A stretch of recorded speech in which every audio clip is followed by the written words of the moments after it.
Ladies and gentlemen, hello and welcome to week number 2 of season number 3 of the Sim Racing World League Racing broadcast, a little bit of everything, as we like to call it. This is a little bit of podcasting and, a lot of podcasting and a little bit of racing. My name is Scotty, affectionately known as Rattlegun Rankin. Alongside me is Nathan Shibby Howard. Drivers this week have taken the long, arduous 20-hour journey down to Florida. They've left Kansas behind, and Toto, we are not in Kansas anymore. Not in Kansas. Wait, we had a joke about this last season. Yeah, we did. We did last week. I was back to back. I went, oh no, we're actually in Kansas last week. No, this week we're not in Kansas anymore. Qualifying ahead of us on the Daytona International Speedway, home of the Daytona 24-hour, home of the Daytona 500. This season, we won't be using either of those layouts. What? There's a third layout at Daytona International Motor Speedway, you ask? Yes, indeed there is. This is called the Daytona International Speedway NASCAR Road Course. It adds an additional chicane right here on the front stretch. Only ever used for NASCAR-based layouts. The Xfinity Series, the Trucks, and of course, the Cup Series. This will be your viewers' first time around this track, I'm sure. Nathan, I guarantee you that you've done a couple of trips because you're getting more and more excited every time I see you watch this thing. Mate, you know me, before a broadcast, I always like to jump in and have a turn around the track in set cars for each track. So, yeah, gave it a go. No, not for me, thanks. Please put me back on a circle track and let me go flat out, really. So, I'll be interested to see what these guys can do in these trucks on the street course, that's for sure.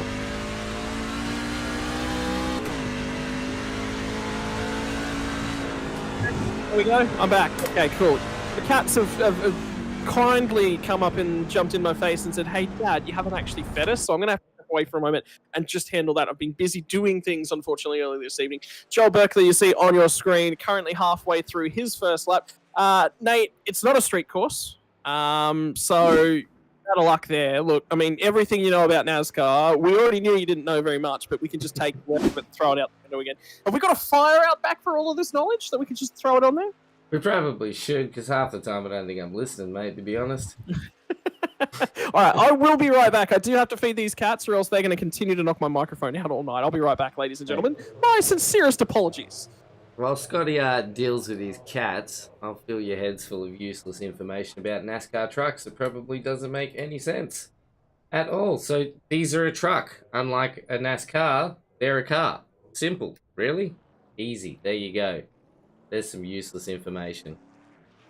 Give me 2 minutes. For some reason, my tickers are not ticking. I cannot see our qualifying times happening. Oh, I can see why. This is a closed qualifying session. Aha! And there we go. Now we finally have that fixed. Sorry about that, ladies and gentlemen. I hope you're all doing well this evening. Thank you for joining us for round 2 of our NASCAR truck. Proudly brought to you by DSL Welding Pagnian Imports, the Promo Department, and Dragon RC, and as well, of course, all you guys out there watching along with us at home. We love getting involved with all of you out there, so if you ever want to throw some banner our way, please do, or pull me up on anything that I say completely wrong, because Scotty does all the time, and I'm okay with that. Yes, I hope we're all doing well. Just trying to find out what's going on here. And it looks like this is a closed qualifying session. So it is not going to pick up my timing ticker, which is a little annoying because now we can't see who's doing the fastest lap. That's a little upsetting. This is going to be a hard one. We're going to have to tinker this a little bit. Sorry about that. That's entirely and utterly on me. That is a me setting. That is I've set that one up. Yeah. Couldn't be the only time this season it happens. I bloody hope so. You've ruined all my bloody overlay. I can't do anything with it, Scott. What do you want me to do, man? Oh, throwing my hands up. I'm done. I'm just getting started. Oh, no. Next week, we're going to replace trucks with Pro 4 light trucks. How about that? You want one of those? That'd be interesting. I'm down for it. Why not just throw some Volkswagen buggies in the mix as well? That's it. The rules are the first car to cross the finish line upside down wins the race. Oh, mate. It's easy. I'll just go reverse around the track and flip it right on the finish line, and Bob's your uncle. There you go. Nathan Howard coming up with the alternative strategy. Right, so probably time to do a lap on board with somebody. Blake Delaney's just about to cross the start-finish line. I've got my eyes on him. I believe you've got Chris Ireland on board as well. So this is the rundown to the regulation NASCAR chicane. So this isn't a NASCAR-specific chicane. That is the 24 Hours of Daytona chicane, the bus stop that everyone would just about be colloquially, regularly used to. This is the section of the track where it all starts to get spicy, and you'll probably notice that Chris Island's really not moving all that fast. There's a good reason for that. The reason for that being, you want to keep the tyres as under temperature as you possibly can. Any quick movements, aggressive movements, they're going to overheat those tyres, and NASCARs tend to not like that too much. So you'll get a really wide entry, get it back to the power. It's then a short, sharp shoot now off of the final turn on the run down the main straight, right up and against the fence. Honestly, he's probably better off entering from down next to the apron. But as it is, swings out nice and wide, braking in a very straight line, cut back in. Probably hasn't got it quite as parked on the apex as he would have liked there. He's drifted just a fraction wide, so a little mistake there. Something he'll try and work on to the best of his abilities, and then banks it back to the right. Is it just me, or is this not Chris Island? Chris Island's on his current way down the back straight. It's the 623, which is Chris Island. Never mind. Yep. Nathan, you're doing a bang up job. Never let me interrupt you ever again. Look, see, the problem is that you've got it to a solo qualifying session. That's what happened here. So we're both watching different cars at different times, and the track map isn't that. Yeah, it's not computing with us. So this actual, if you sort of zoom back out and you watch the cars as they circulate through the track as well, it's actually a really, really good example of how the suspension and the weight transfer actually happens. Because they're actually so soft in the suspension, they're not, stiff, locked in like you would normally see for a racing car. They're designed for ovals. They want that weight transfer off onto that right-hand side so they can rotate through the corners nicely. You'll see the front end really lift off when they get heavily on the gas. Too much curb there from Chris Island, and that's the result. That's beautiful. What a pirouette. Love to see it. Don't touch those curbs. So lots of lessons there to be learned from anyone that was watching that lap. Don't touch the curbing. Anyone else on track that you can see, mate? I can't tell because it's all single qualifying. No. At this point in time, there is one driver about to start their lap. They've got 45 seconds left to do so. So this needs to be the tail end of his fast lap, or it is all over Red Rover. And the driver that's so far up on top is going to be Blake Delaney at this point in time with the 55.084. Jamie Dyker 323. Horseman's going to come through the final chicane. Huge hit. And the other thing about curb strikes that heavy, that may have given him a 0x, which will void his qualifying lap. So we'll see if this one counts. Across the line from Evan Horswell. And I don't think that one counted, which means he's either picked up a 1x somewhere or he's now starting his qualifying lap, but he's only got 8 seconds for it. So that will cease the session. Qualifying is all over and done. We saw 30-something-ish. I want to say it was 35-ish cars that took the grid last week out. We've got 31 here this evening. So another full grid. This time it will be a lot easier. It is very difficult, as you would have found out last Tuesday, Nathan, that to manage cars on a short oval track on the dirt series, it's even harder when there's probably double the number of cars, even if the track is a fair bit longer. And, well, this is a road course where the trucks are not primarily designed with this in mind. This is sort of a secondary design of the trucks. if you build yourself a truck that's going to go faster on ovals, you're far more likely to win more races than you and be in contention and win the championship than you are if you build yourself a road course truck. That does make a lot of sense, doesn't it?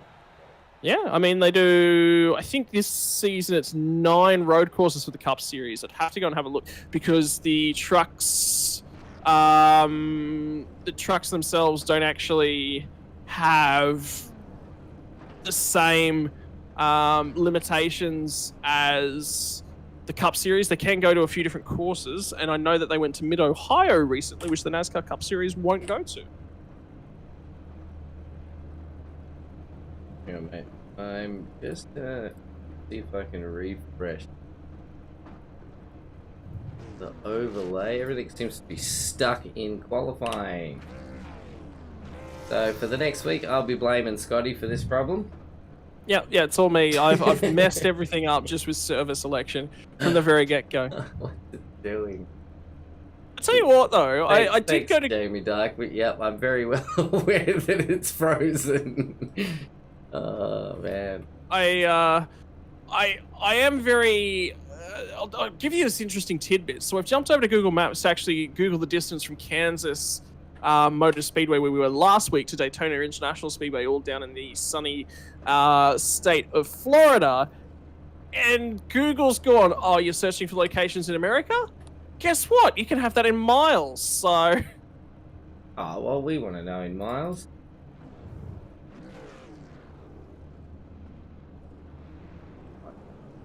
Yeah, let's go. Good work. Alright, formation lap. So there you go. So, on the truck schedule this season, the official NASCAR truck schedule, there are 6 road courses of many races in NASCAR Truck Series 2022. As you can hear, the Googling is going on furiously in the background. We only bring you so 6 races out of 23. So that's a quarter of the races, just a bit under a quarter. Right? Yeah, bang on a quarter. So if you build yourself a truck designed for what is only a quarter of the season, then obviously you're going to be going backwards for 3/4 of the season. And of course, the championship race is held in an oval at the end of the series as well. So the way the playoff system works, you would need to beat the other 3 cars that are in the playoffs on an oval, and that's not going to work. Ladies and gentlemen, Fishy Motorsports will control the front row. Blake Delaney from Jamie Dyke, and green flag in the air. It is underway. Somebody in the background's got a huge launch. They've come slicing and dicing their way through the field. It's the run down to turn number 1 for the first time here tonight. 35 laps will be the journey. Timing does not matter. So the drivers will lock themselves into combat. 4 wheels. Only 2 of them doing the driving force. It's all about tyre conservation in these early phases. How far can these drivers go? Can they make it to the halfway point where they'll do a swap over on tyres? How much will their tyres fall off throughout the duration of the race? And I have information for you, Nathan Howard. Sunset is in about 15 minutes. We are going to go into the night time, as would regularly happen during a 24-hour race. Maybe not so a truck NASCAR road course race. Oh, car off-roading at the International Horseshoe on the infield. So somebody dropping down through the field towards the tail end of town. That was Peter Morris, but yep. We might have to go on his rear bumper, behind his rear bumper, and see if we can get a view of that one. Yep. You know what? You picking up what I'm laying down? Are you picking up what I'm laying down? Problem is, check this out. The Sip over on that rear wing. Everyone in the server now comfortably able to tell when Peter Morris is ahead of them. Unfortunately, though, he is the last car circulating at this point in time. Front pack just making their way through the bus stop for the first time tonight. Still the Fishy Motorsports of Blake Delaney is going to lead us away, but it has now been Jamie Dyke overtaken by Logan Barnett. It's going to be a responsibility. Oh, hard into the fence there for Peter Morris. That's a heavy downshift.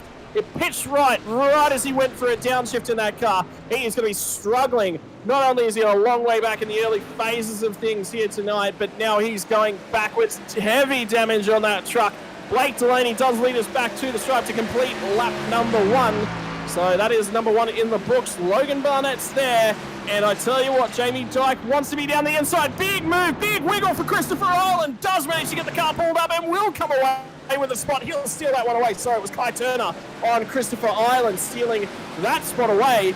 And Jamie Dyke has managed to get through on Logan Barnett. So positions up at the front end are down, and that's another attempt. Look at the drifting Christopher Ireland. Lights up the rear tyres. That is not going to be good for those trucks in about 5 laps time. Look after those rear tyres, boys. I wonder how many drivers in the server here, Nathan, have done long runs, because they will know the tyre fall-off is intense. Don't slide those rear tyres. You're going to be paying for it sooner rather than later, and for a long period of time. So, mate, you're going to have to... I'm doing all the covering tonight, yeah. Yep. You are. Ladies and gentlemen, it's no longer Nathan Howard on producing roles. It's now Nathan Shitty Howard on tech support roles. Back on tech support, where I belong. Not on comms. Whose bloody idea was this? Your day job just hasn't finished, have it? 5 o'clock rolled around and you've just gone straight back to tech support. Stupid. I bloody test everything. I test everything before a broadcast. So you didn't test it for close qualifying, did you? No, I didn't test it for close qualifying, and that definitely seems to have broken some stuff. So... Ladies and gentlemen, if you want things tested appropriately, my services are always available to you. Get out of here. It's a tricky one coming through the banked section of NASCAR 3 and 4, which is this second banked corner that the drivers will come around, because you actually want to end up on the outside of it, up against the wall as you start your braking. They shoot it down. The 38's going to defend quite intensely towards the inside. They're trying to hang on to the spot. Loses the spot. That 38 car as well was the car that was slicing and dicing their way through the field early on. They've gone backwards. That's Matty Keane, and that does not surprise me. That livery is quite similar. The 11 machine, I think, might have actually gotten a slowdown penalty for cutting through the NASCAR chicane. The problem is tonight, ladies and gentlemen, NASCAR rulings in effect. And what that means for us is, if you cut that second NASCAR chicane, you must slow down to 5 kilometers an hour or less before you can get rolling again. Slowdown penalty will be applied, but the slowdown penalty isn't your biggest issue. Harry Stewart was the driver that was cutting through that chicane. What have you spotted now, sir? No, I've got it working, but right now I'm using the Sprintcars one that I've made. So. Well, this is a bit of a sprint race, and they are cars. Yeah, you're 100%. Hey, look, good. Hey, look, I'm happy that the Sprintcars one that I put together is working for Toddy tomorrow. So yeah, we're testing it. We're testing for Toddy. Yeah. So you know, we broke everything NASCAR related. We've moved on to immediately testing for Tuesday. look, we'll start the week off on a funny foot, but to be fair, that is exactly what NASCAR's on road courses feel like, a funny foot. It's like when you've put your right foot in your left shoe. You've done it.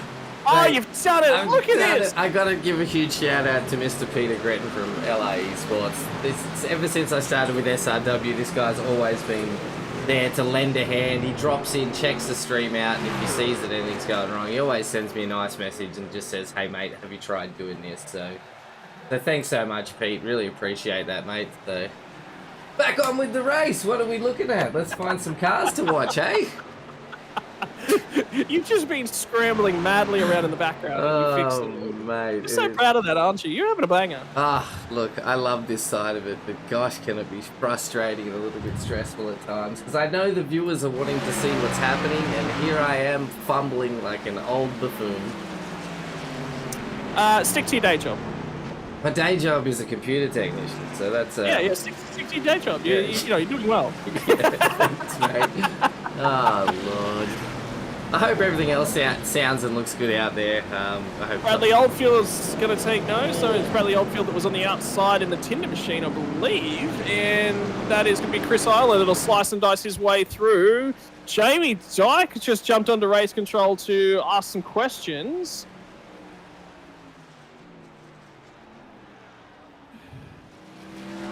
All right, we have... So there's been an issue with somebody passing below the apron.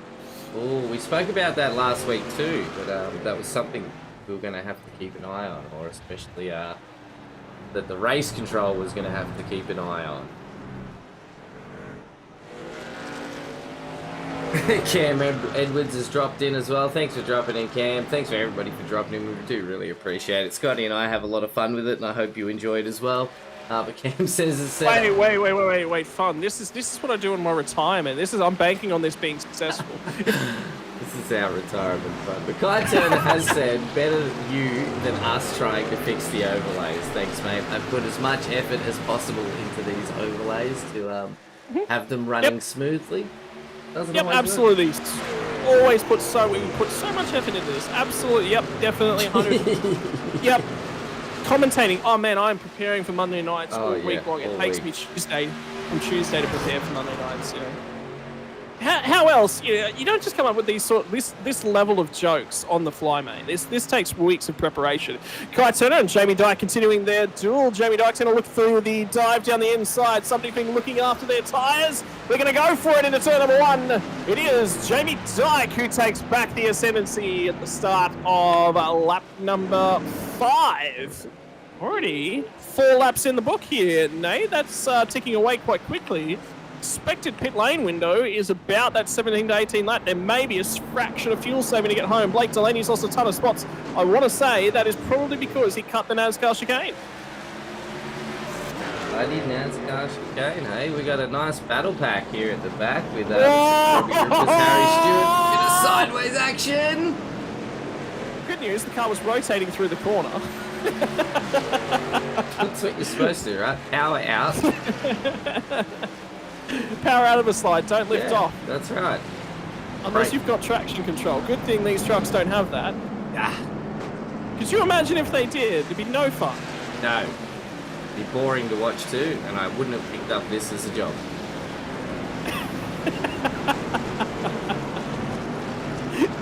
Ladies and gentlemen, if you want Nathan Shibby Howard to commentate your series, please make sure that traction control is disabled. Yeah. And all your drivers are from rookie class, because all I want to see is you hit the wall. That's it. Now, that brings up to mind. I don't know if anyone out there in chat has actually seen it. Probably a fair few have. Have you ever seen the ARCA Break Weekly or the Bottom Split videos?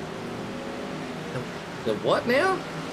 Oh, your mind is about to be blowing. I've watched the not best of iRacing, and I've watched those religiously. These are community-generated videos. This is a community-generated channel.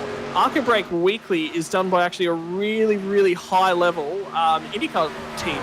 And they just basically they find the most trashy, low strength of field ARCA cars races that they can. You're going to have to go and Google this as soon as you get off stream, by the way. I will send you messages tomorrow asking you quiz questions about ARCA Break Weekly.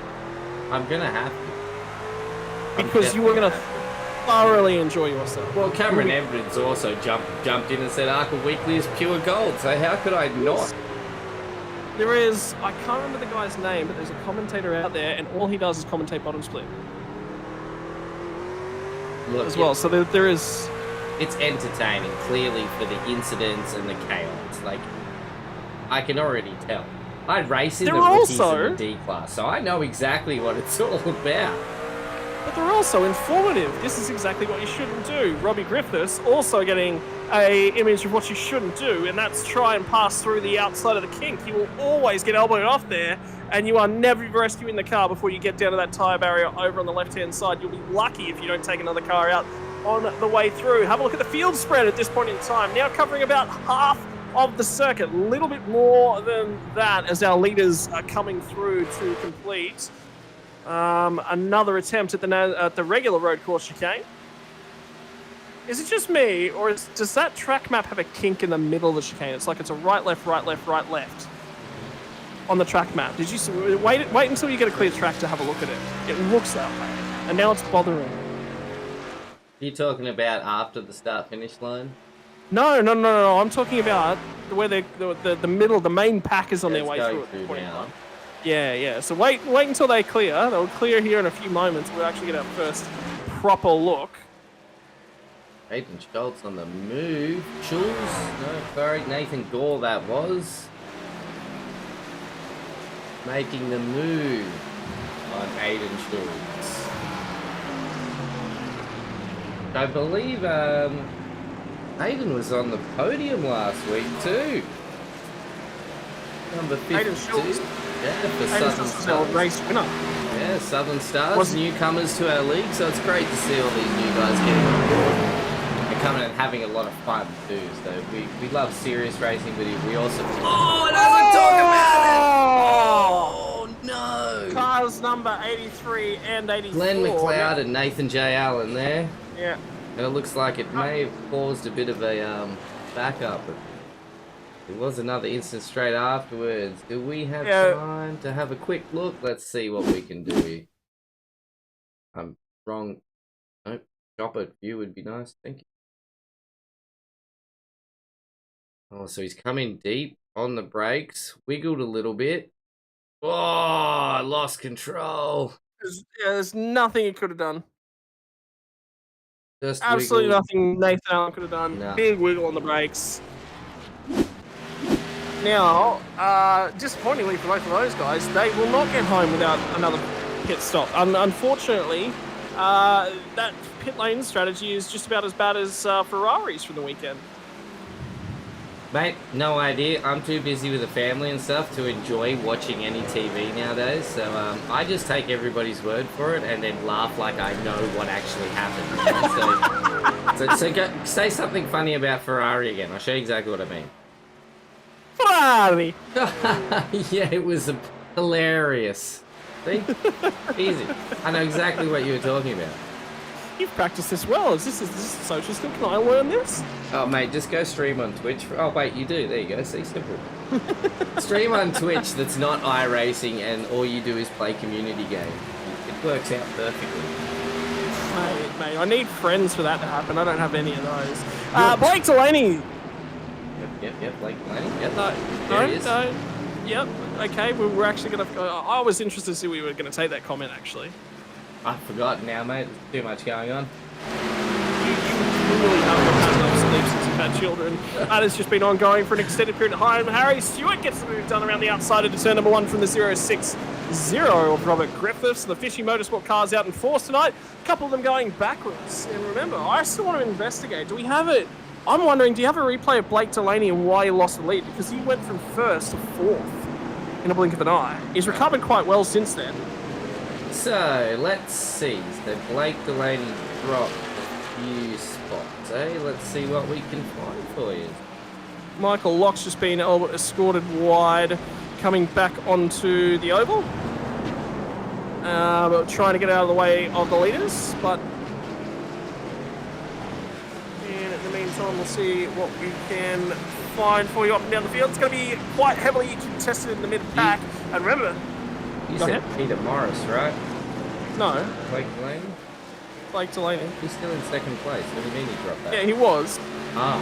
But I reckon it was about 5 laps ago now. Oh, okay. Well, you're bringing up old news, alright? It's like Ferrari's pit strategy. Oh, that's a good one, Scott. That's a good one. You wouldn't know. I've seen the memes, if that counts, honestly, mate. This battle pack's going to continue on for a fair piece of time here. Okay. It looks like we do have a good battle pack. I don't want to miss out on anything, so I don't want to switch to a replay too quick. We've also got Aiden Schultz and Harry Stewart fighting for positions.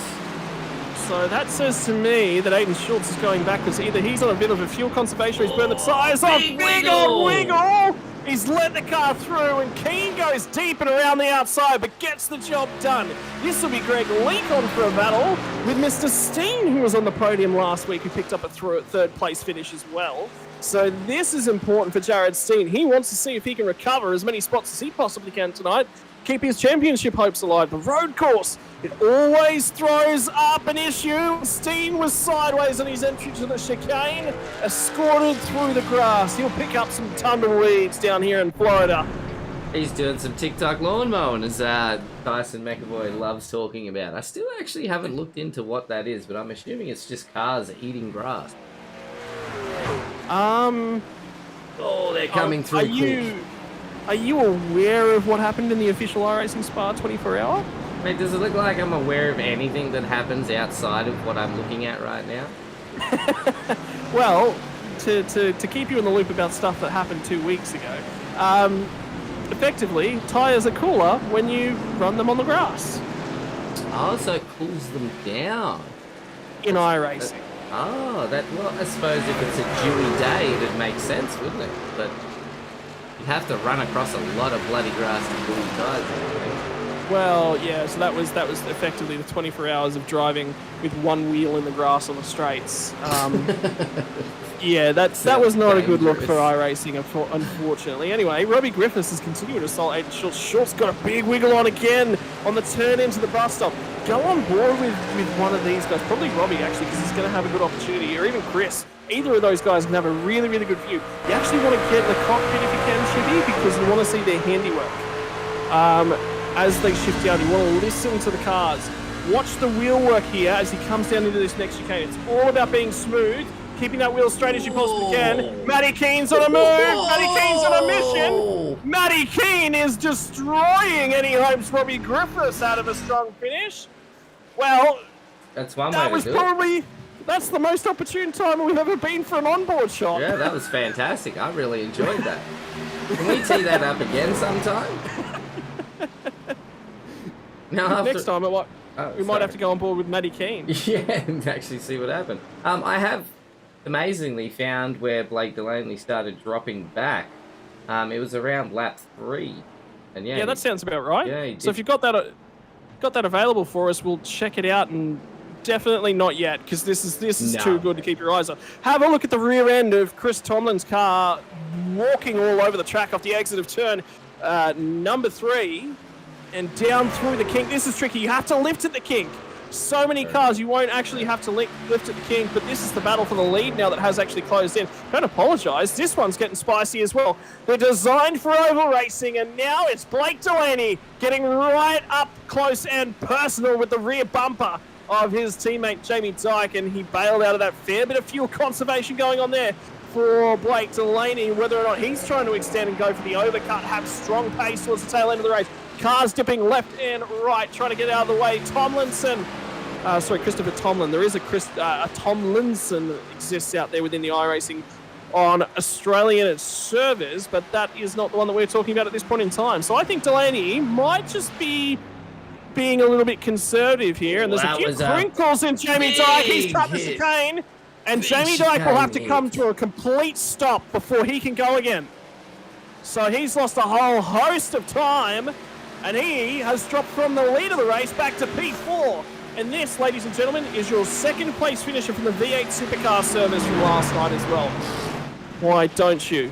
So this is a man who is absolutely in control of his vehicle, knows exactly what he's doing, and even he is struggling. And have a look at the cars walking it wide at the exit of turn number 1 through the flip-flop. So if Jamie Dyke is struggling, how many others out there are struggling alongside him? And the drivers complained when we took them to Coda last year. They complained it was too difficult, it was too tough. Well, I took them to a track. They were more likely to have done a lot more laps around this time. And still... You gotta say, though, done more laps around. Not in a truck, clearly. The NASCAR racing here normally, so it's what iRacing tends to do for those out there with the NASCAR stuff, is they'll try and closely mirror what's actually going on in real life. So there are road course weeks. Oh, Matty Keen just barely kept it on the road then. He's looking for a big send. He wasn't satisfied with one big send and contact with Robbie Griffiths. He's continuing on. It's absolutely amazing to see these guys throw these trucks that are clearly designed for only going left and doing it very fast, taking to a road course.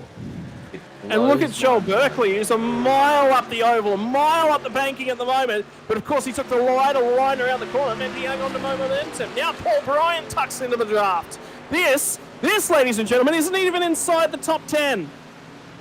No, most of the battle pack at the moment has been from P10 to about P18, which is where everybody sort of was bunched up for the time. if you have a look, Blake Delaney's in the lead. There's a group of those cars. There's somebody around at the NASCAR chicane yet again. But then there's this second pack sort of from about 7th backwards where they're all just sort of, sorry, it's going to be 8th backwards. Jamie Dyke takes to pit road. So Jamie Dyke has had an issue with that truck. Indeed, his steering might be damaged from such a heavy curb strike. He's had to bail out. Paul Bryan is thinking championship. He's not looking for positions early on.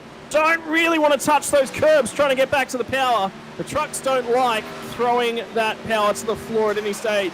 And ladies and gentlemen, only a 4-speed gearbox. For all of those of you out there that are V8 Supercars, GT fans, Formula fans, everything else in the world, they've long since ditched this 4-gearbox pattern. NASCAR have decided, you know what? We like it the way it is. We like it old-fashioned.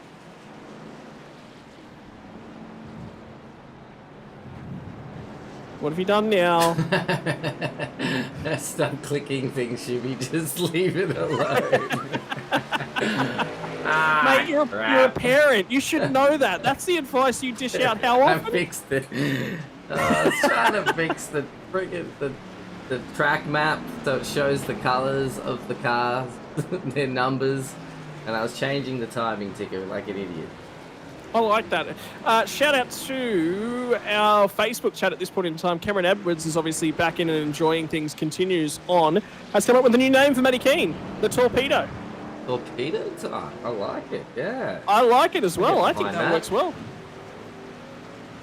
Right, do we have time? Oh, I don't know if we do. We've got a couple of good little battles happening, all within... No, look, we're going to have to touch on it now or we're never getting back to it. So let's go back and have a look at this early on moment from Blake Delaney. So it starts with Jamie Dyke passing him, and then it just sort of continues along. As we He's got to slow down. He's got to slow down through the bus stop. That's what that is. That's why he's all the way up there. So at this point in time, and you would have seen this for anyone who's raced the 24-hour course here, cars going very high on the banked section of the course, trying to clear slowdown penalties. Because why? The quicker way is down on the bottom. You don't lose all that much time, and you do get a fair chunk out. He's still clearing it. He is still clearing that slowdown penalty, which is why he's gone high again. Oh, and there's someone overtaking under the apron there. Well, that was what Jamie Dyke was referring to early on. And you can see why he's got a case. But I have a feeling there was overlap there from Kai, and then Jamie sort of walked it back down to the oval. In which case, Kai is completely... Once he's got overlap, he's been forced down there, he's allowed to be down there. Okay, so there you have it. That's why Mr. Blake Delaney started dropping back down the pack a little bit. I think that is the end of that. Back to live, see what's happening, because we've got Joel Berkeley and Aiden Schultz still battling with each other. Schultz is continuing to drift back, so he has absolutely burnt up those tires. That's Leaky, I think. That's a man-up sim racing car there, so that couldn't have been. Oh, it's Evan Horswell. That is Evan Horswell. He's actually getting out of the way of everyone, I believe. So. Yeah, it will be. Yeah, it is. You're 100% right. Yep. I saw the red and went Leaky. Speaking of Leaky. Here's Leaky. Yeah, speaking of leaking his beautiful shiny liveries. These guys Except for he's been leaking paint onto the wall. Yeah, or other cars.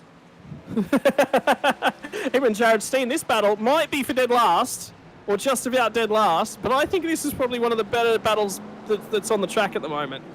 Oh, Leaky! Well, if ever we need a drift truck racer, I think we'll be reaching out to Greg Leak. Oh, Jared does not want to get escorted wide at the kink. Nice. Close. Oh! He's done well to rescue that without punting Leaky at the same time. That's actually a great job from Jared Steen. That was well done. I would have hit the wall for sure. Mate, calm down. You've got tomorrow night yet. Oh, God, don't even talk to me about it. But hey, while we're on the subject, guys, if you love sprint cars, that's what we're broadcasting tomorrow night. It is going to be a bunch of fun. The first round. Joel Berkeley with the wiggles on the braking. Oh, I think. And then we've got Paul Bryan taking to the dirt, trying to keep that truck in line. The biggest issue for Joel Berkeley at this point in time is he's on Tinder for the hookup. but it's the hookup at the rear tyres, I think, is what he's after. I just realised on the back of his truck it says swipe left, Swipe left, swipe right. That's fantastic. Which way does it work? Which way is which one? I don't know. I've never been on Tinder. No, me either. Wait, God! Go, Paul! Oh no, I'm biased. Just have a good race, guys. Shibby's over here. Shibby's actually not biased for either of these drivers. The only thing Shibby's biased for is Big Rex. That's it. He actually doesn't have a favourite driver. He just prefers to see when they're all in it. Yeah. Like if they're all within a second of each other, and the first guy just takes out second place, and then it's just like a huge pile. Yeah. It's amazing. You know that episode of The Simpsons where Marge Simpson's like, I just want to bet on them all to have a good time. Nathan's over here. I just want to bet on them all to crash all at the same time. Yeah, just once. I'd be happy with that. Then they can all use a fast the whole field. and keep racing. I'd be super stoked. You know what? I think we can keep that up. I'll have a chat to the drivers. I'll see if we can get that done in practice next week. You know what I'd do? The whole field. I'd just go race in the Dallara non-ranked oval racing. Dallara Dash? Yeah, the Dallara Dash. And just be a jerk and qualify up the top and then just take everyone out for the fun of it. It takes talent, mate. Good news, I've got talent for you. Yeah. Well, I've been enjoying it. I have very much been enjoying it. Not the crashing people out part, but the actual racing part of it. Are you sure? Are you sure? Man. I don't believe you for an instant. Look, Jamie Dyke, classic teammates at this point in time. Look at them, 3 fishy motorsport cars all together. Robbie Griffiths, who's not having the greatest of nights after that contact with Matty Keane. At least he gets to see his teammates. He would have preferred to have been racing them for position, unfortunately. That's not panned out. Oh, car off in the background! Wrong direction. Yeah, sorry. But we'll get there. Jordan, was it? I think it might have been. It was a red car. Kobe Jordan, mind you, and Jamie Dyke, not on the best of terms. They both like the exact same car number. Guess who squabbled that one away again this week? The fly swatter. Oh, is that what we're calling him?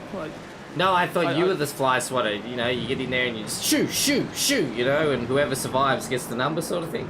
Yeah, okay. I like that. Yeah. We'll set up a demolition derby. Last man standing gets to keep the number. Oh, we have spoken about this for one of our Saturday night shenanigans.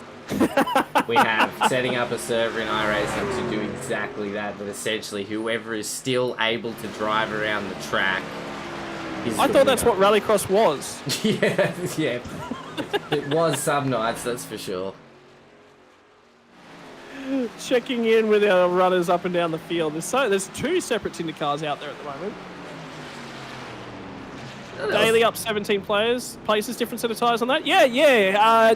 Joe Daly's gotten in contact with V8 Supercars tyre supplier and also arranged for an alternate batch of qualifying tyres. Yep, doing that real well. Was Coleman right? Or is that? That might be a pit lane entry. He has. He has. That's coming back onto the oval. Oh! That's the way, Mate. Dave. You don't want to be lighting. Oh, he's still on it. He's still on it. Talking of drivers that are still on it, Paul Bryan finally gets down the inside of Joe Berkeley, and he is going to get that move done. He's been lining that one up for several laps. He wants to get a hunt on down towards Aiden Schultz, and now he will get his opportunity. Great racing out here tonight. Really, really impressed to see the racecraft of all the drivers. It honestly takes a lot to throw these trucks around this track. You know what? It's actually not the torpedo. I think it's more of the torpedo because he's probably got flippers for feet trying to pull that car up. Yeah, you can't call him Torpedo. It's Thorpe's nickname. Come on. That's what I'm saying. He's got flippers. Oh, it's gone over your head? The truck pedo? No, Sharknado. No. Now I'm just rambling. Sorry.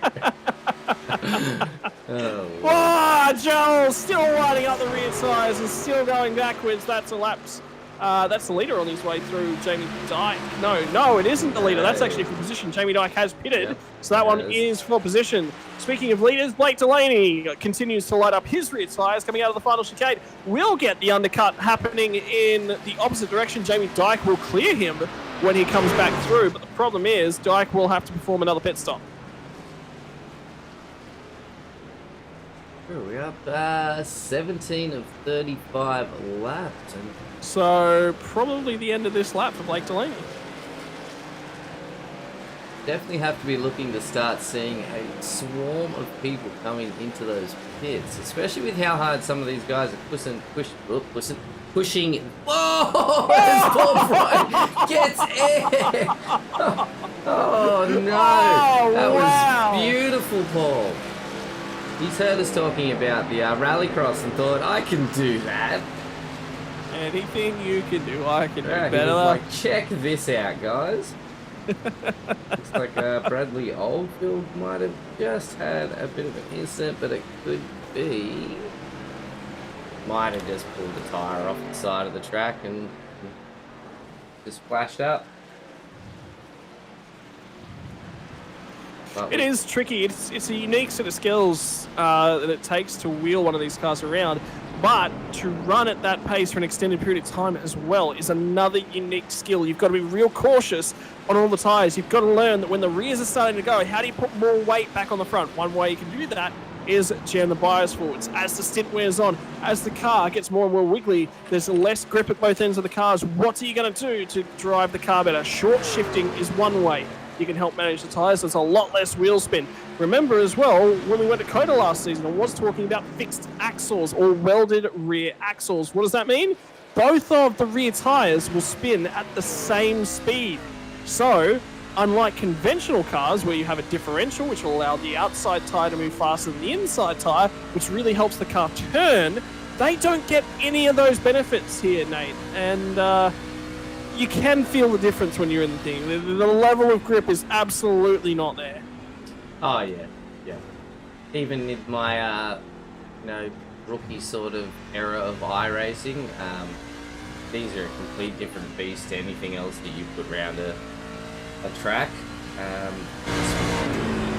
Oh my gosh! Sorry, some of these trucks cockpit cams are louder than others. I felt like I had to yell then. Headphone user, what is it? The headphone user warning? Yeah, I'm gonna have to look into that. Oh, number 312, Peter Morris with the Sippo-meter has gone around. Leave it parked there for a few moments, Peter Morris, and fill up your Sippo-meter, mate. It's not the worst spot. I've seen worse spots to park a car. Oh, as Logan Barnett got a bit loose there, lost a bit of traction, had to get off the accelerator. Now, reminds you, Logan did qualify up at the front, and he was actually P2 at the end of the first lap. That is how far his tyres have fallen off relative to everyone around him. He's going a long, long way backwards. It looks like he's going forward, Scott. Thanks, mate. Is that the one bad dad joke allowed for the stream? Should I cross it off that we've covered that now? Yeah, we've covered that. Ladies, we'll need to get a note put into all the other broadcasters. Ladies and gentlemen, if you want to get your dad joke schedules in for the week, we offer you one a night. So they are available on offer here at SRW TV. And they're not always good dad jokes. I feel like a dad joke, you should be able to laugh at it, not go, please don't ever open your mouth again sort of dad joke. Like, I am completely and utterly the opposite. I feel the worse the joke is, the better its value. Oh, well, have I got some terrible jokes for you off screen? Wow, he's going to wait. Ladies and gentlemen, he's going to wait. He's being so cautious, so patient for you. Oh, David Coleman, big slide. Oh, he's still holding it. The fishy putting down the fishies. Look, mate, if your tyres are already gone, you may as well put on a show for us. And he is still pushing that truck and just skating on the edge of disaster. Well, we've learned about what tyre saving looks like on the ovals, but on the road courses, I can tell you, Yeah, that sort of driving style is not good for tyre life on either. Oh, Dave, no! You just had to make it a couple more corners, and the pit lane would have been yours. Oh, Can we ride on board with Dave on the way back to his way back to the pit? Because he's gonna have. do you really want to? Like, Yes, okay. absolutely. Because he's working this thing hard. Watch the wheel work here. I think he's. And look at that big. Look at that cheesy grin. He's giving you a big old thumbs up. He's loving it. He's loving it. Oh yeah. It's great to see too. I appreciate it, Dave. Don't reach in the apron, from the apron back onto the oval like that. I can tell you that much for sure. That advice is free, Dave. If you are joining the apron, do it that way. That's exactly how you do it. The rejoin sideways, foot to the floor. Oh, how's he gonna go through here? Sideways. Oh, wow. Look at the cross that wheel up. work. Yep. The cross up of the wheel.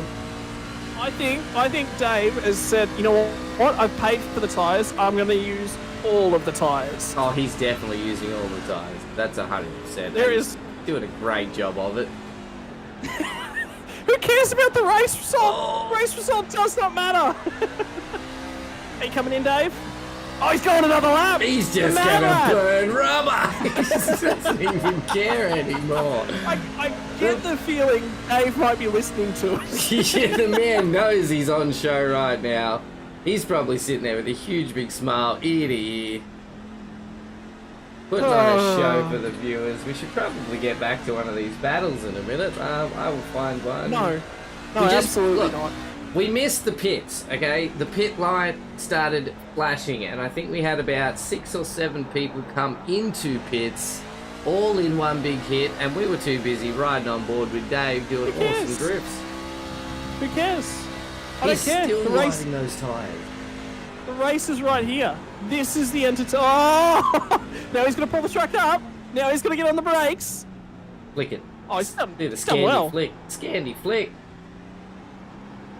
It doesn't really work in these trucks, I don't think. No. I mean, it does. The problem is they tend to continue rotating. This is where he's always struggled, is Dave. Short shift, mate. Short shift. No! Oh, look at that. Look at that. Let it He's rip. done so well. We've got to go to a battle. We've got Matty Keane and Jay Schultz battling here for position 17 at the moment. And a bit further up the track, we've got Logan Barnett and Bradley Oldfield. Matty Keane is quite comfortable using that front bumper. He is happy to use that. Catching up Houston back at the pack. Yes, they are. Good job, Leakey. Very respectful driver. I will say, Leakey is very aware of his surroundings, very aware that people are coming. Tip, tip, sip. In the Facebook chat by Peter Morris. How's the car park at turn 1, Pete? Honestly, just pull up in front of one of the course cams there somewhere, Pete Morris, and just sip away. Just enjoy some racing. Logan Barnett right on the back of Bradley Oldfield here. Oh, it feels so wide in the middle of chicane. He's going to have no drive off of the exit. Swipe left, says Logan Barnett, and he is going to get that truck down the inside. Well, the only thing that the Tinder Day has worked in successfully hooking up is a ticket to one seat further back in the running order. A few battle packs starting to appear again on track, and this would definitely be to do to all the pit stops. We've still got some guys out there that are on old rubber and guys out there on fresh rubber, so they are all starting to bunch up again. I can tell you, our lead driver has actually changed hands. Kai Turner now has control of the field. However, the issue for Kai Turner is he pit on lap 18, which means that Blake Delaney pit 3 laps later will have 3 laps better tyres, and there is a long run to the end here for Blake Delaney to cover him off. Matty Keane on the side of, Jay Schultz and Paul Bryant. Oh, Jay Schultz hit the ripple streak. The Caterpillar has not done him well there. Paul Bryant into the pits. Dylan Thomas on the back of Chris Tomlin. No, Robbie Griffiths on the back of Dylan Tomlin. Oh my gosh. I'm gonna stop talking. Mate, I'm just into. I don't know how you. Stop muting myself. Yeah. Just mute. Just sit back, ladies and gentlemen. Ladies and gentlemen of the stream, if you wish to, there are now commentary gigs open on a Monday night. Yeah, please take my position. I promise I'll pay you to do it. Peter Morris, don't apply because we need you here in the race. Side by side through the kink, this battle continues between Jai Schultz and Matty Keane. Around the outside from the 27, and Matty Keane did do a big old dive bomb at the NASCAR chicane, and I know that Jai Schultz was quickly on the radio about that one. Was not happy with the amount of room he was given, and there's been a little bit of contact to that rear bumper, and Matty Keane might have just got a return serve. A little bit of the old NASCAR rubbing as racing has come back the way of Matty Keane. You fill us in if anything's done with race control on that one, mate? Yeah, I'll keep an ear out for sure. Absolutely. That's one thing we're trying to work on for all you viewers out there, is a way to relay race control messages to you so you all know actually what the outcome was. So I can tell you straight away, Matty Keane has called that one into race control, so it has been referred to the stewards. Nice one for Jai from Sarah K. Esberg. Apparently happy with Jai's use of the old "get out of my way, please." Look, in some cases, it's definitely a viable option. I feel like, you know, a little bump here and there, and if you just sort of overturn and slide off the track, well, look, I didn't do it. I just helped you to get to that point. Yeah, there was an escortion Yeah. of a car in the right direction was the only thing that went on there. It's like I opened the door for you and you just sort of tripped out.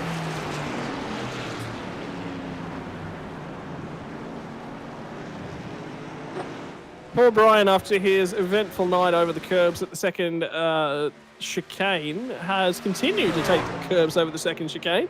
Expecting some splitter damage from him. Blake Delaney now catching up to Kai Turner. So this is a battle for the race lead. Remember what I said about tyre deck? How crucial it would be all the way around the outside for Blake Delaney. He is squeezed real narrow.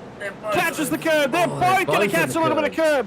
Both struggle to pull the car up, and it has now been resolved. Blake Delaney on fresher tyres back to the lead. I gotta say, I didn't even notice Kai has a nice livery for his truck this season with the Sim Racing World banner plastered across the front windscreen. So, big shout out for that. Thanks so much, mate. Appreciate it.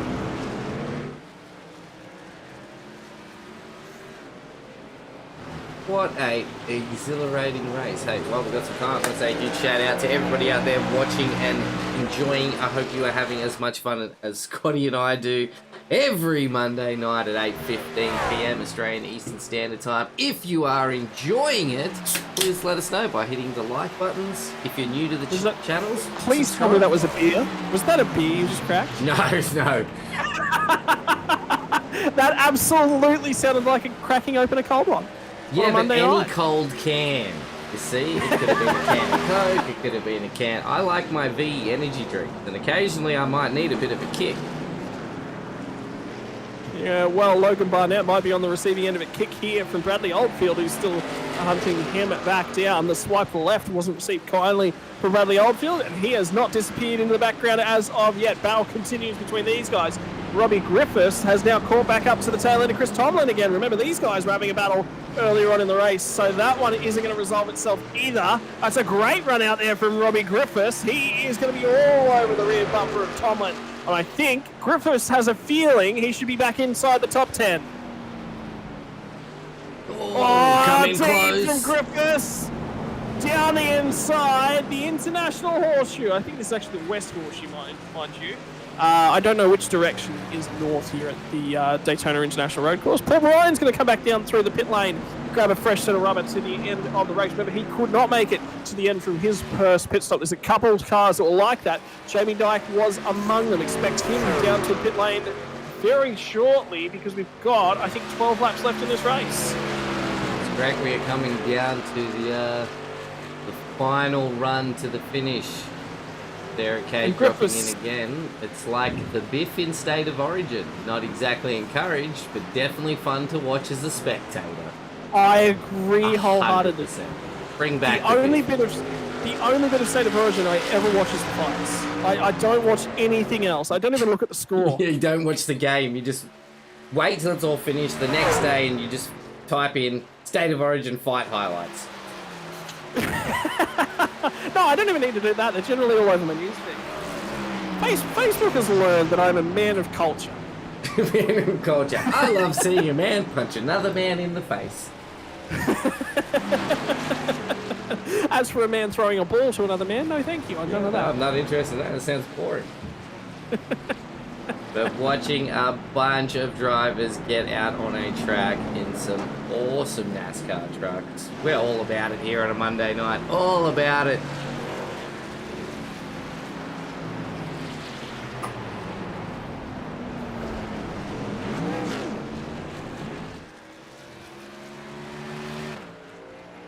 Sorry, I've just got a little bit quiet because I'm just doing a little bit of mid-race race I controlling. was literally doing a similar thing, but with the producing side of it.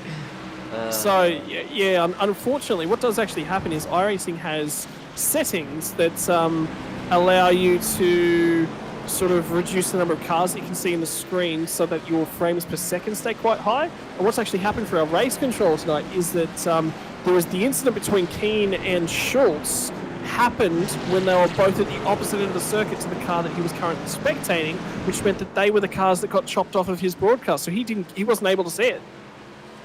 Ah.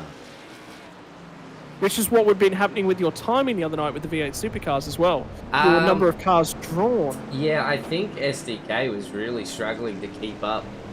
Like, connecting to the servers was the main one. I don't believe it'd be a PC issue as everything is maxed out and it is max draw cars. I've never had an issue.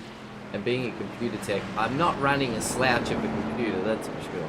No. I mean, if you're going to run a computing business, just saying. Well, look, you don't need a good computer to run a computing business. I'm just a bit of a fanboy for good equipment, I think is more of a thing. And I also like gaming at good FPS, so... And RGB.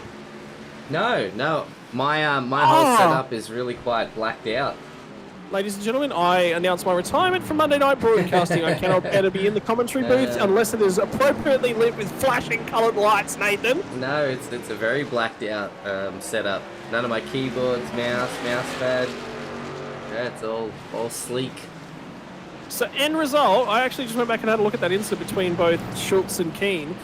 Keane had the opportunity to pull it up still. If he just kept the wheels straight and not downshifted, he would have been okay. So it's actually ended up being resolved. Yes, sure, the contact may have slightly contributed to it, but there will actually be no penalty assigned. So it's because of the fact that Keane downshifted was what spun the car. He was fine up until that point. Yeah, there was contact which didn't make it settle, but the car resettled by the time he lost it. So there will be no penalty assigned.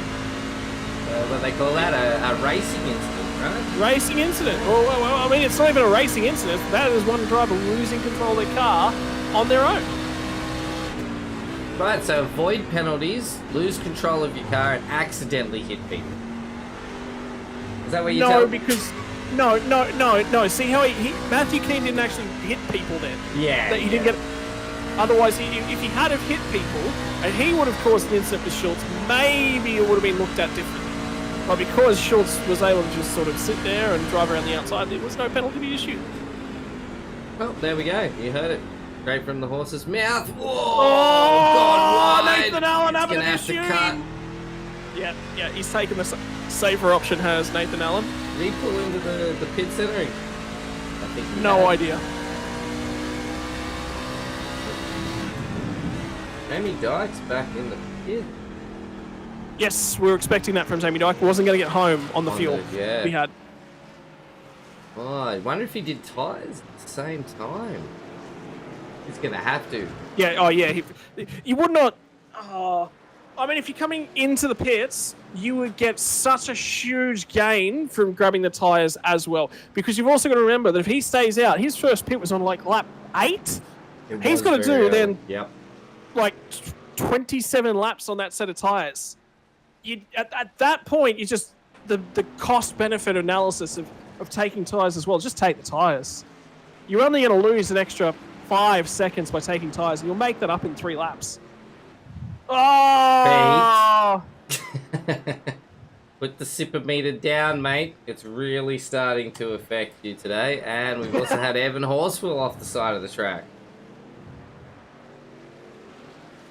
I've got a few more people pulling into pits now. Let's see if we can. So we've still got Robbie Griffiths and Chris Tomlin still battling out together. Oh, no. Well, no, because Robbie Griffiths has got the move done. He just hasn't been able to pull away yet. Yeah.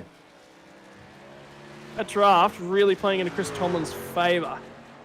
Because watch, keep your eyes on the margin as they head down the straight. It should start closing up. Indeed, it's okay. Forget I said anything. It didn't do much, to be honest, mate. It wiggled. But, yeah. A little bit like these cars on the brakes. Oh, a lot like these cars under brake. Oh, that ripple strip is playing havoc on these trucks tonight. Alright, we got Harry Stewart and Nathan Gore here. Update on Peter Morris. The Sippo meter has been defeated. David Coleman's 3 laps down. Is he still on track? No, he's left the server. He came in. He had his fun. He got to show off. I hope he enjoyed himself because it definitely looked like he was enjoying himself. Yeah, well, yes, the Sippo meter has... Oh, big sideways! They've both gone round. Oh, 159 has managed to clear. We'll issue them the opportunity to redress that, I am sure. Well, Harry Stewart will have Jamie Dyke, and Jamie Dyke has got fresh rubber like you would not believe down the inside. Easy and he will get move. that one done. In and out. I want to see the replay. I want to see if it was the downshift again that spat the rear of that car out. Is that Nathan Gore? Is that who we were just looking at? Yeah, it was. No, it's Stewart. Stewart was the incident. Nathan Gore was the car that was impacted. So this is on board from Gore's perspective. Might want to rear view here, Shimmy. Yep. And now comes a big deep dive. He's trying to save it, trying to pull it up. Who's the car in the background? Who is that? Is Number that 10. Locke? That's Locke. Michael Locke. So Locke has done a great deed. Locke's just gone, you know what? I'm not getting involved in this. I'll just take to the escape. All right, Peter Morris. Yep. So he stuck in the tires and he spilt his wine. So that is that's a double doozy for him. That's really disappointing, Pete. I think maybe you should look at getting a sippy cup that doesn't spill when you knock it over. Really pump up that sipper meter, value. Well, see, on that note, in terms of endurance racing in IndyCar, I tend to go through a fair bit of water. The problem is, most water bottles, your 1.5 litre water bottles, don't have a sippy top on them. So, we've bastardized several... Whoa, Turner! Big hold on for dear life moment then. The problem is, you grip the wheel harder, you tend to lose more control. I have to test that one. So Nate Allen has also dropped in. It looks like he has pulled out as well. He said he's had enough. He's over the road tracks for tonight. Well, unlucky, mate. It was great to see you out there. I really appreciate how many different series you race in our league. Look, I'll just say it to Nathan Allen. Harden up. We're playing good cop, bad cop here. That was fun. Yeah. You're over here like, oh man, hard luck. Unfortunate. No, get back out there. What's wrong with you? You got a fresh set of tyres. You're back in the pit lane.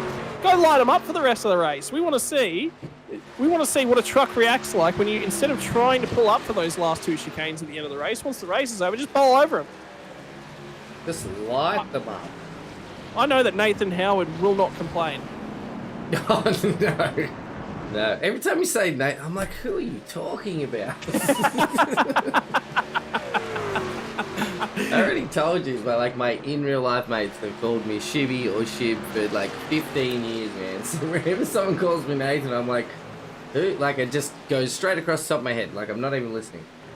I'm the same. See, ever since joining this league, I've got Scotty a lot. Like everyone calls me Scotty. Up until then, it was Ranko. Ranko. Hashtag Just bring Ranko. back Ranko. Ranko. It does me because like whenever somebody's referring to Scotty now, I'm like, huh? What? Who? Alright. Hashtag bring back Ranko.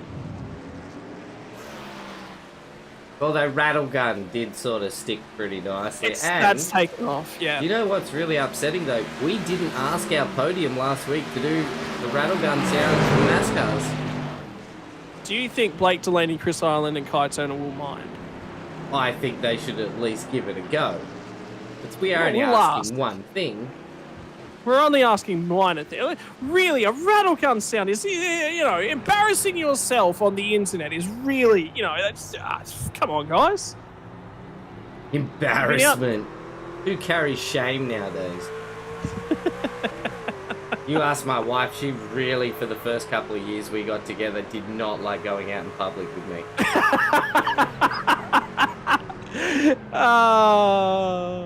Some of my favourite things to shout as we're walking through the shopping centres were, "Don't touch me there, I like it." Oh. She did not like it. Fun fact, she did not like it. Oh, no. Not at all. Surprised she married me in the end, to be honest. Mate. This is the problem when husbands start getting together and talking about these sorts of things. You've given me ideas. Oh, did I tell you my wife's away for 3 weeks? Yeah, so... you did. You offered me the pillow next to you, and it was a lovely, lovely idea. I nearly took you up on it. Doing a phenomenal job. Aiden Schultz is actually very slow on the way into the bus stop, trying to be nice and cruisy. Keep your eyes on Harry Stewart. He's attacking that bus stop entry. He's actually made up, I would say, 3 car lengths on Aiden Schultz there. So I don't think this one's over. No, definitely not, mate. I was watching them as the timing tower was coming down. They did start about 7th to an 8th apart, and then he was closing that gap. Oh, big wiggle, though. Now he'll try and get the power back down. And Harry Stewart... Dude, that's... What if he's tired? Oh, you know why? He was given a black flag drive-through penalty by race control for the incident with Nathan Gore. So that will be him serving that one. Right, there we go. Nate Allen, I got fresh tyres and crashed, just not feeling it. Back tomorrow for the winged beast, the big old winged dirt beast. And then he said, Shibby, I've been there, don't do it.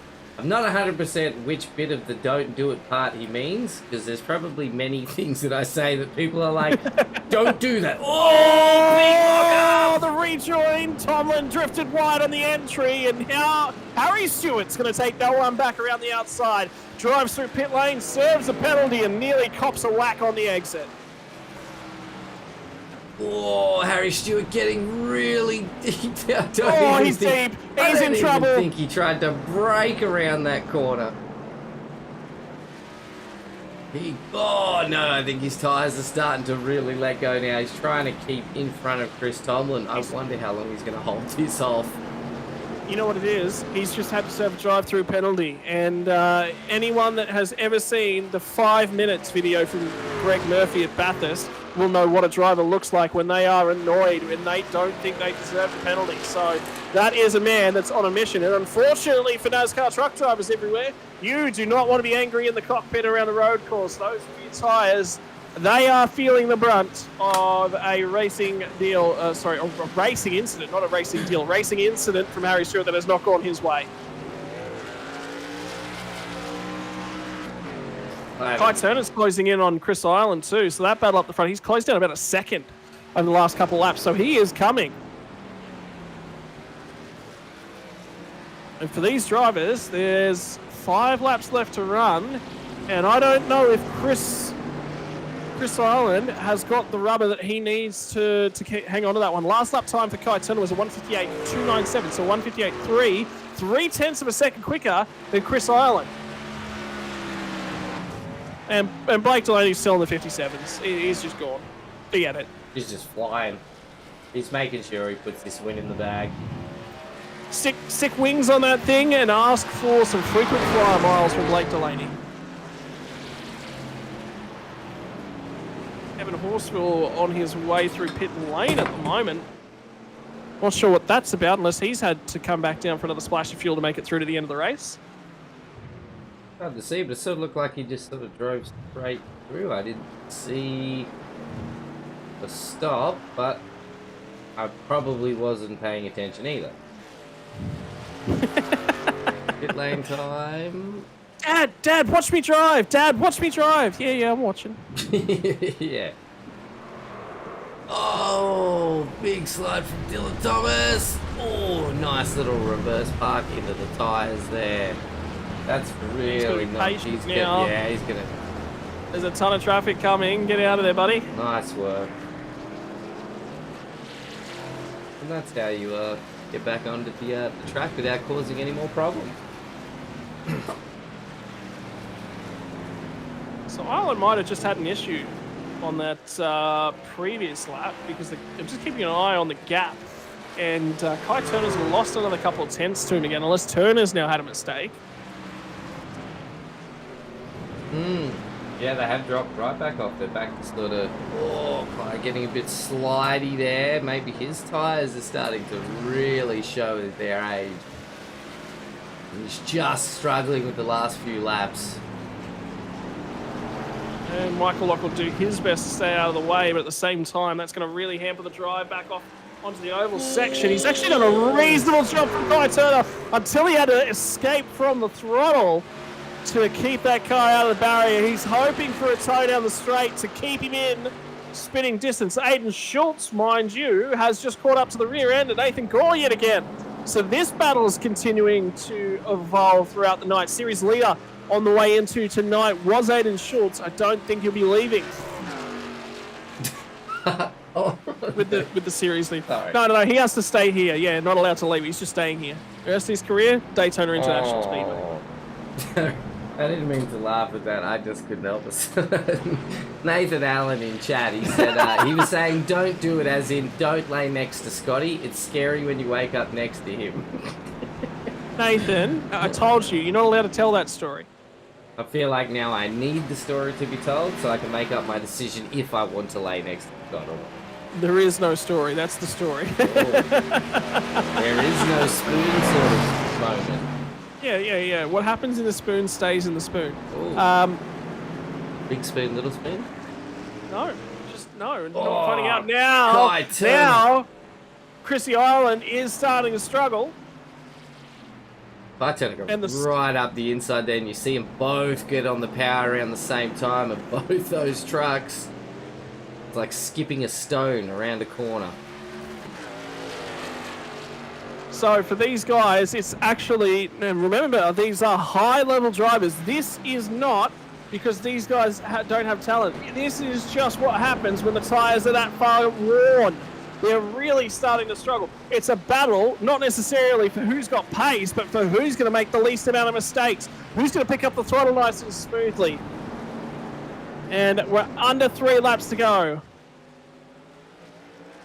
Get a run here, Kai Turner, close in, continue hunting, bouncing all over the apron, bouncing all over the bumps there, coming back onto the oval.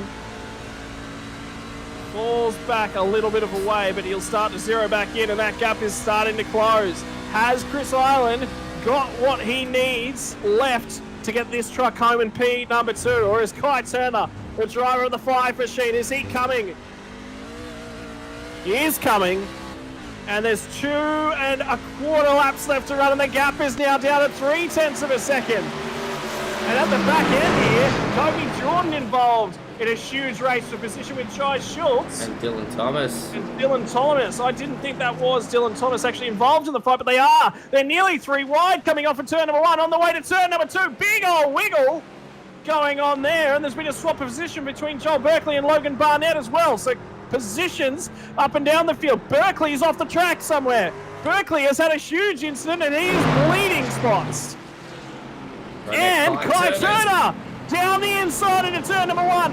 Now it's going to be on Chrissy Island to point it, and he hasn't got the run. Kai was able to pick up the throttle. Job done.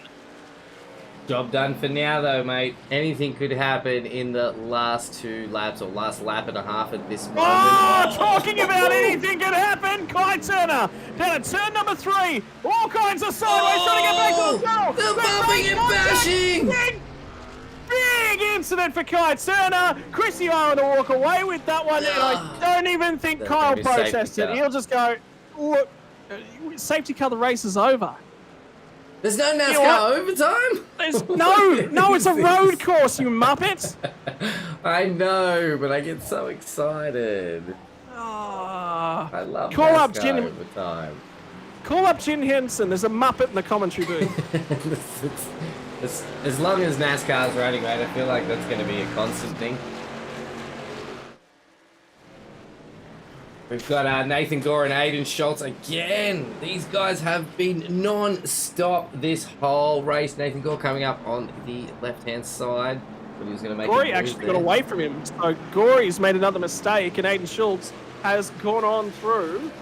And it's another fishy car in front of them. The next car is 7 seconds up the road, so I don't think that's got anything to do with it. Kobe Jordan will slice on back by past Jai Schultz, and Dylan Thomas has fallen a second back. So Thomas is struggling. His tyres are shot. White flag will be in the air next time by start finish for Blake Delaney. Yeah, and he's just coming back to the start finish line now. So he's about to get that white flag. There will be one more lap left to run. We have just crossed over the hour mark to an hour and 4 minutes so far. White flag is out. Beat. This will be the final lap of round 2. Hang on. Joseph Daly. Keep your eyes on him, because remember, Kai Turner had that big incident with Chris Ireland. So it's going to be a limp back to the line for Kai Turner. And he is bleeding time. Wow, okay, he is really catching. This is going to be very close to see if Joe Daly actually ends up on the podium. You can see him right there in front. You can see Kai Turner just ahead of him. 4 seconds the margin, and 1 lap is all the time that Joe Daly's got it. Joe Daly would have been hoping that those two would have got together 3 laps ago. He'd be in with a sniff, but he's going to just barely miss out. Nathan Gore and Aiden Schultz. Schultz has got the move done at this point in time. They're going to cross the stripe for 1 more lap to go here tonight. And Gore is coming. Gore's got a huge run off the final chicane. Schultz will defend this one. I think he'll block the inside line here. Where's Gore going to go? He touches the brakes earlier, trying to be steady. Down the inside from Schultz. He'll try and cover the spot. Gore's going to try and pick up the throttle, square the corner off, but it's Schultz who got the better run from turn number 1. Down through the flip-flop one more time. Night sky in the air. They started late on in the afternoon. It's now nighttime. The track is stone cold. And who has got the stone cold medal to come out with P number 7 at the end of this lap?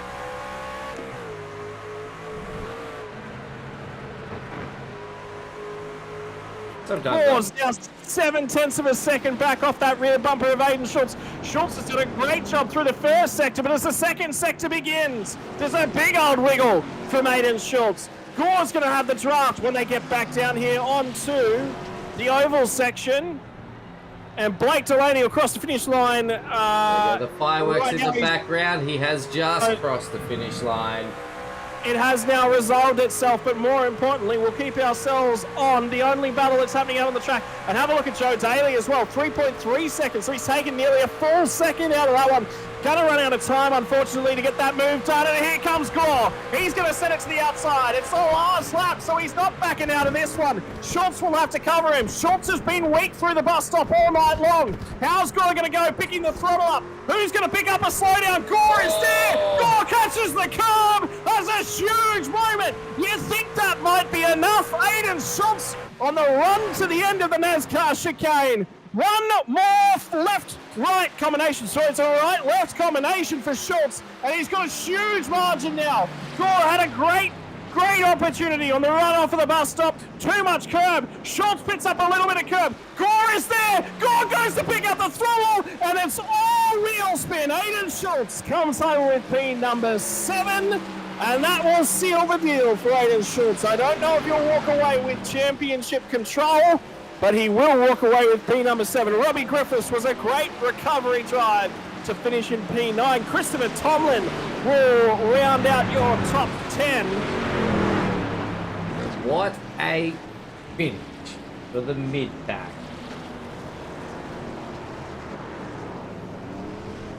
Now, I wonder if anyone can hear us out there in driving land, and they're going to send it over those curbs in the final sector, because I'd love to see some destroyed trucks. I know you would. Oh yeah, what are those curves called? Turtles? Pink? The curbs at the NASCAR chicane? Oh, NASCAR, these ones? Hey guys. Yeah, those ones. Should we just put a call out over race comps? NASCAR chicane, guys, go hard. just hit them. I do have a cooldown lap though to complete, don't they? So let's see some airborne trucks. Maybe we should have a look at Mr. Blake Delaney too. Our round 2 winner tonight, Mr. Blake Delaney. Well done, mate. Well done. You had such a solid drive. We didn't even get to show you. Here you go. Oh. The Fishy Boys were lining it up, but Blake Delaney will get served by Jamie Dyke with a celebratory nudge into the infield. Dyke's going to hit this thing as hard as he possibly can. Here he comes. Nope, never mind. Well, that was really uneventful. Yeah, I was excited then for half a moment. I wanted to see a wreck. Hang on. That- Hang on. I'll see what I can get done. Give me a second. Oh, here we go. One of the Fishy Boys doing some drifties through there. Nice. I think that was Peter Morris ripping through there. Nice work, mate. Nice work. All right, let's have a look at the standings. You watch. I'm going to put the standings up. Oh, car on their roof. There they go. That was beautiful. Oh, no. I need to see that again. I need to see that again. That car was completely on their roof before they even got into it. Here we go. Kaboom! Lovely. Oh gosh, I couldn't even follow it. Glenn McLeod enjoying Thanks, himself Glenn. at the tail end of a fun race. We appreciate that, mate. Have a look at the rear bumper of Blake Delaney's car. That thing is destroyed. All in the name of science, of course. In the name of science. Definitely in the name of science.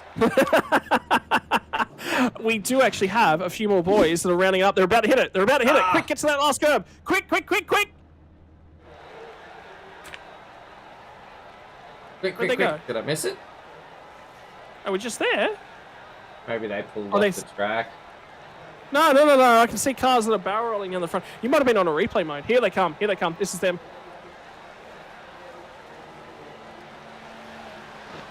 That's so hard. I can't catch all of that. Holy smokes, they are just moving way too fast for the mouse and camera movement. Oh, I broke it. Time to visit the hydration station. I accidentally ran my own Twitch.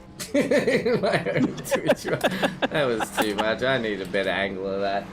Anyway, Hang well on. done. I can tell you there's 2 more cars that are coming around to have another crack at it, so give it about another 10-15 seconds. Wait. Oh, gosh. I need to know who these cars are. I need to get on board. That was Glenn with it. McLeod. Whoever finished in P21st, Peter Morris, I think it is. He's coming around now. Yep. Yep, here we go. The super meter in full force. The super meter in full curb striking. Oh, Pete, another lap. He's had too many super meters and it actually made him miss it completely. Ladies and gentlemen, this is what the oval looks like. Yeah. It's a beautiful oval too, by the way.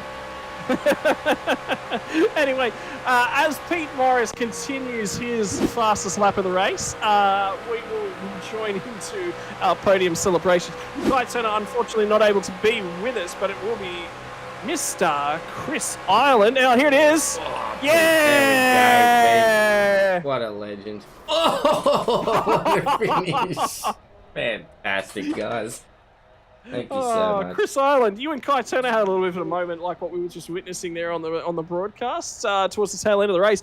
The rubber differential really played a big factor tonight as Kai Turner started to chase you down. He just lit it up coming off of turn 3. Yeah, mate, those tyres were, I think they were cooked after about 2 laps. The rear grip was at a very, very premium at this race tonight, but yeah, just lit them up coming out. I think we both lit them up. I think if you'll find both of us were sideways. Yep, and then banging doors and banging doors and banging doors, and one of you was always going to come off second best. Yeah, exactly, mate. I'm just lucky I didn't come off second best. Joe Daly was sitting back there going, guys, you want to just do that again, please? He sure was. He was telling me, he was getting into me on the mic saying, come on, what are you doing? Both of yous, got to go, not just one. It's obviously something not everyone gets to experience all the time, is the joys, the thrills and the spills of NASCAR truck racing. And then that gets taken to, you come here, obviously you are a circuit racer, this is your primary discipline normally, but you can't drive these things the same as you drive every other car around a road course. Not at all. Not at all. The tyres are extremely different to any circuit car I've ever raced. So you've got to be really, really kind to these things. The rear tyres, you've just got to make sure you can manage the temperature in them. If you get on the throttle just a little bit, just that percentage too much, you'll light them up, you'll raise the temperature, and you won't have grip for another 2 to 3 laps. So it's a big balancing act, and it's really enjoyable to drive. Actually, I think they're a massive challenge, and it's good fun. What's so is the track obviously starting in daylight and drifting in tonight, and again another endurance racing road course feature. Did that add a little bit of something extra special to the NASCAR style as well?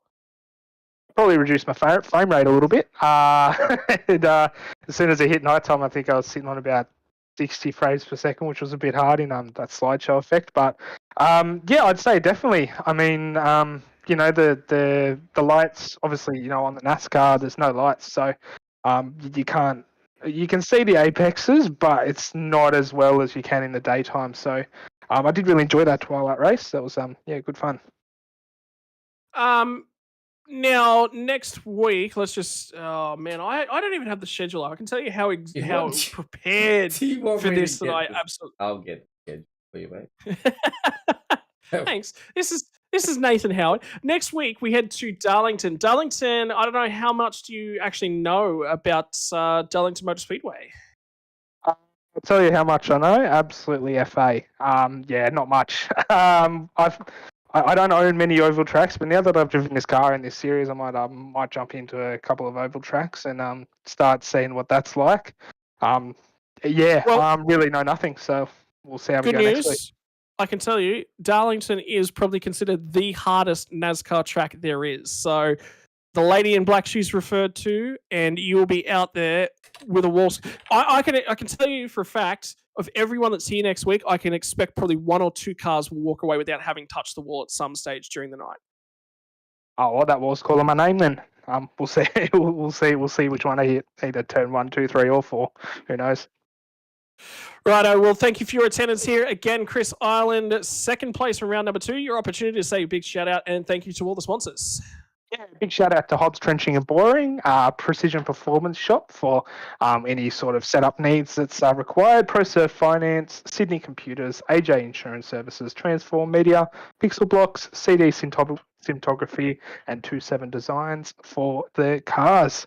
And just a big shout out also to the boys at Centre Sim Sports, motivate me, keep me going. So, big shout out to those boys. All right, congratulations to Chris Ireland on his P number 2 from round number 2 of the SRW NASCAR Championship. Thank you, Chris. Moving on to our winner of tonight's racing, we're going to be picking up Blake Delaney into the complimentary booth. Mr. Delaney. The rear bumper of that car looked quite used, with thank you to Jamie Dyke on the way out, and a few boys having some fun over the curbing at the tail end of that. How did you enjoy NASCAR truck racing? Yeah, mate, awesome fun. The West End Motor Group, DC Shades, Infinity Design Chevy was good tonight. Had a lot of fun in the car, and it's just all about keeping the thing straight, really, isn't it? How did you find the tyre management aspect? Because normally in a V8 supercar, that's sort of your wheelhouse. What's the maximum tyre fall off? What, half a second, a full second? And these things, your qualifying time was what, down in the 55s, 54s. Finish of the race, it's in the 58s. 3 seconds of tyre fall off. Yep, yeah, for sure. When I was saving fuel during the race, we were probably running around in the low 58s, the mid 58s, and then pushing at the end when Chris was coming hard with about 6 or 7 to go, had to drop into the 57s. So when you push it, you can probably just run in the 57s. But you've just got to keep the wheel straight. If you can't keep the rears in a straight line without spinning the tyres, you end up in a bit of strife. Yeah, so a few boys found that out the hard way here tonight. Enjoying the series so far. It was a strong run last week. Obviously, a late race sort of minor incident was with Paul Bryan this week. He returned to victory lane, so the series is going well thus far. Yeah, it was awesome, mate. Look, to be honest, I didn't do a lot of practice, but we know the road course pretty well around here, which is good. Looking forward to running the speedway though. That should be a lot of fun. There's a few blokes in this series that rate themselves quite highly, so looking forward to mixing it up with those boys on the ovals. Next week from Darlington, have you done many laps around there? Obviously, quite a tough, tricky track. Touching the aprons, generally going to be something that some drivers may have to do to avoid an incident. It's fairly single groove racing hard. It's tough to get moves done, and another critically tire-saving big race for the trucks. Yeah, no, never driven around there. I don't remember driving around there, but should be a lot of fun. Just looking forward to the ovals, mate. Should be awesome. We run the supercar to run around the road tracks, but it's always good every now and then to get these big, powerful things around a road track. But I'm done after 35 laps around here. Let's get back to the ovals. All right, mate. Well, congratulations to you on the victory here from the Daytona International Speedway here tonight. Opportunity yet again for the Fishy Motorsports boys. It's been a successful week number 1 into week number 2 for you guys. To thank all the sponsors that make it possible. Yeah, thanks, mate. Appreciate it. Just to you guys in the booth, obviously, you look like you've put on a pretty good broadcast. A fair few people watching with a lot of comments, which is great news. But just to, you're joking, right? You mean a podcast? It's not a broadcast. It's a podcast. Looks good on there. To West End Motor Group, Parramatta Peugeot Professional, Parramatta City Great Wall, West End Mazda Parramatta Isuzu Ute, DC Shades, Relax Marine and Game Fishing, Precision Sim Training for the setups, DC Shades for all your shading needs, Infinity Designs for the great big graphic on the side, and adrenaline images to finish it out. It was an awesome race and had a lot of fun. And thanks to all the Fishy boys. Well, congratulations there, Blake, on the strong finish yet again. Strong finish for the Fishy Motorsports team. Would have been nice to see Jamie up there with you. Obviously, damage hampered that car early on, and you alternated different strategies, but a strong result nonetheless. Thank you very much, mate. Cheers, mate. Have a good night, boys. Catch you, buddy.